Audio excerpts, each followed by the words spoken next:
విమోచనమాయను. ఎలా అతిశయించాలంటే అతిశయించేవాడు దేన్ని బట్టి అతిశయించాలి? ప్రభువుని బట్టే. నువ్వు బాగా చదువుకుంటున్నా అంటే నీ నోటంటే ఏం రావాలి చెప్పండి? నాకు దేవుడు ఇచ్చాడండి ఈ చదువుని, అందుని బట్టి దేవుని స్తుతిస్తున్నా అంటే నిన్ను పొగిడేటప్పుడల్లా, ప్రజలు నిన్ను పొగుడుతున్నప్పుడల్లా ఎవరిని ముందెట్టేయాలి? దేవుని ముందెట్టేయాలి. నేను పొగుడుతున్నప్పుడు ఎస్ నేను చదవకపోతే ఇంకెవడు చదువుతాడు అనుకున్నా యూనివర్సిటీలో అనకూడదు. దేవుని పక్క దోస్తున్నావు, ఆ మహిమ చెప్పండి నువ్వు దొంగిలించాలను.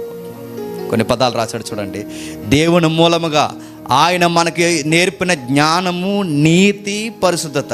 నేను బాగున్నానని ఎవరన్నా అన్నారంటే దేవుని దయ వలన బాగున్నానండి. మీకు మంచి జ్ఞానం ఉందండి అంటే అవునండి దేవుని దయ వల్ల నాకు జ్ఞానం ఉందండి, దేవుని దయ వల్ల స్థితి ఉందండి, దేవుని దయ వల్ల వస్తువులు ఉన్నాయండి, దేవుని దయ వల్ల ఈ రోజున గుప్పెడు మెతుకులు తినగలుగుతున్నామండి, దేవుని దయ వల్లే జీవిస్తున్నామండి, దేవుని దయ వల్లే బిడ్డలు కలిగి ఉన్నామండి, దేవుని దయ వల్ల. దేవుడి దయ, దేవుడి దయ, దేవుడి దయ.